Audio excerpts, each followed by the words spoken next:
Hello students, in today's experiment we will learn that how to perform the study of anti-ulcer activity using Pyrolar's ligation method. So this experiment involves and need to know that what is peptic ulcer. Peptic ulcer is one of the most prevalent gastrointestinal disorder.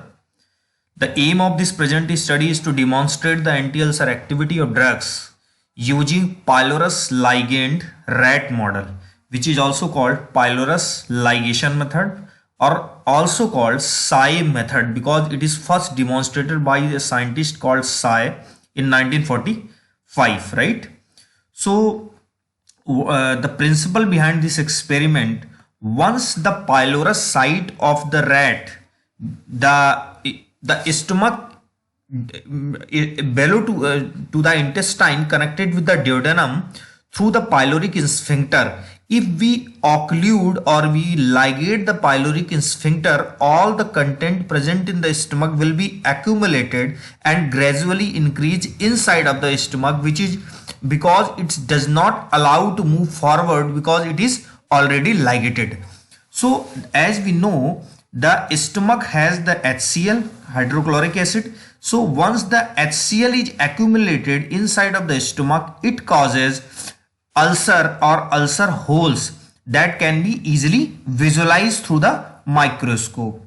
So this experiment involves we will use a drug in this experiment, whether the drug is having anti-ulcer activity or not.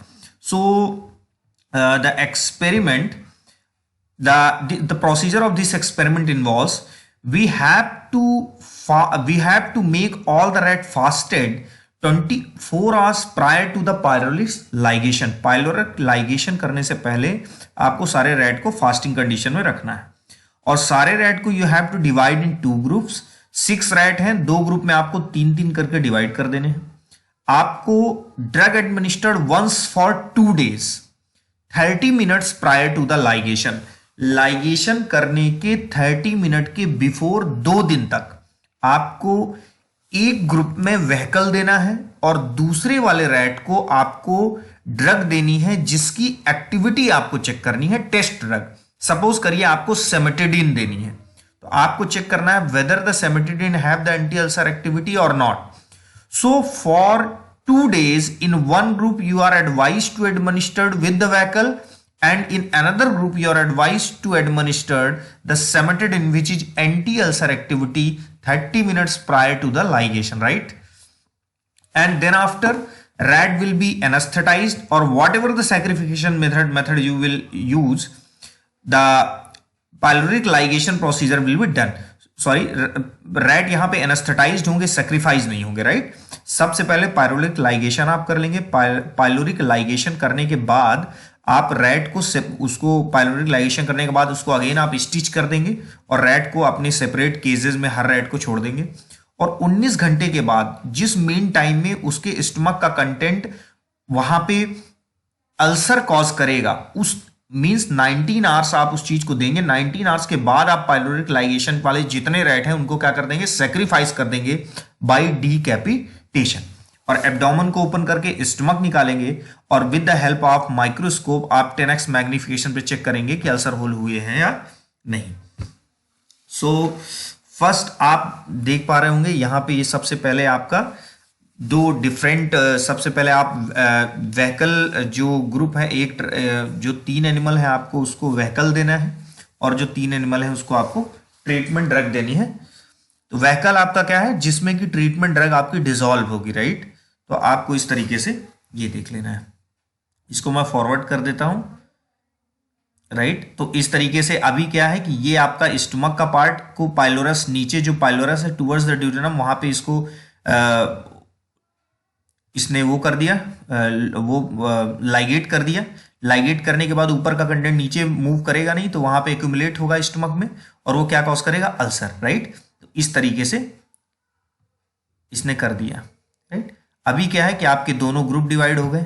अभी आप इस group में, अब इसके क्या करेंगे, अब आप इसको इसके स्टमक को निकाल के इसमें आप देखेंगे कि कितने सारे इसमें अल्सर होल बने हैं. तो ये कौन सा ग्रुप है, vehicle treated group. Mouse number में अल्सर कंटेंट देख पा रहे होंगे आप, कितने हैं, 3 हैं.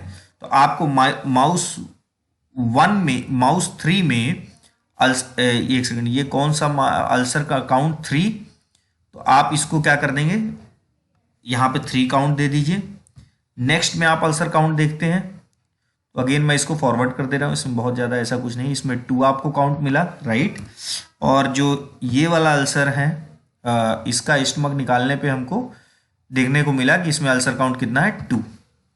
तो आपको वेहिकल ट्रीटेड में अल्सर काउंट मिल गया कितना है। अब आप ड्रग ट्रीटेड ग्रुप का स्टमक निकालते हैं, उसको डायसेक्शन बोर्ड में आप उसको स्ट्रेच करके देखते हैं कि कितना आपका अल्सर काउंट है।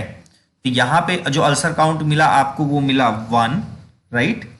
इसी तरीके से आप सेकंड ग्रुप में देखते हैं, सेकंड ग्रुप में आपको अगेन अल्सर काउंट मिला 1, और इसी तरह आप थर्ड एनिमल में देखते हैं और यहाँ पे भी आपको अल्सर काउंट कितना मिला, 1।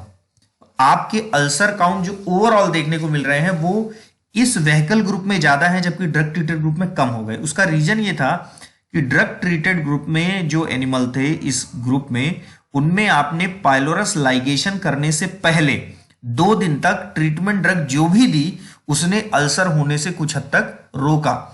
तो उस ड्रग को, इट मींस वो ड्रग के अंदर कैसी एक्टिविटी थी, एंटी अल्सर एक्टिविटी थी। तो अभी आपको you have to go to the observation and here is the average that 2 and 1. So what we had concluded to this experiment, that higher number of ulcer count in the vehicle treated group than the drug treated and reflects the anti-ulcer activity. Whatever the drug you will use here, as I already discussed during that cimetidine, here using omeprazole, no problem. That omeprazole is having anti-ulcer activity. So this is all about this experiment. Thank you very much.